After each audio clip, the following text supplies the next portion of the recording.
Luc chapitre 17 verset 6.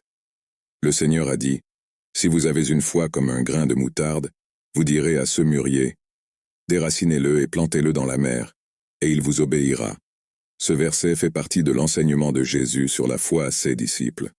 L'illustration centrale est la comparaison de la foi avec une graine de moutarde, qui est l'une des plus petites graines connues à l'époque de Jésus. Il utilise cette image pour souligner que même une toute petite foi, lorsqu'elle est vraie et authentique, a le pouvoir d'accomplir des choses surprenantes. Dans ce contexte, Jésus répond à une demande des disciples d'augmenter leur foi. Il leur enseigne que ce n'est pas la quantité de foi qui compte, mais la qualité. Même si leur foi est aussi petite qu'un grain de moutarde, si elle est réelle et active, ils seront capables d'accomplir l'impossible. La référence au mûrier qui peut être déraciné et planté dans la mer pour obéir au commandement est une manière d'illustrer l'ampleur du pouvoir de la foi. Cela ne signifie pas que nous devrions littéralement essayer de déplacer des arbres ou des montagnes, mais que, grâce à la foi, nous pouvons surmonter les obstacles et les défis qui semblent insurmontables. L'accent est mis sur la confiance en Dieu et en sa capacité à accomplir ce qui est humainement impossible.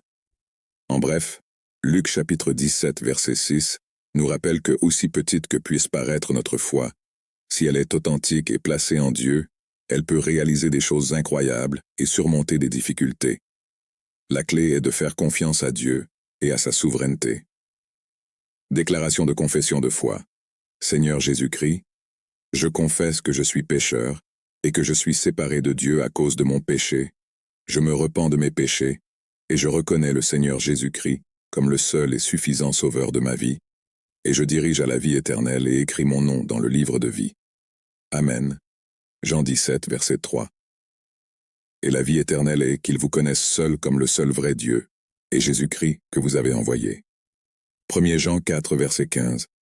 Celui qui confesse que Jésus est le Fils de Dieu, Dieu est en lui, et il est en Dieu.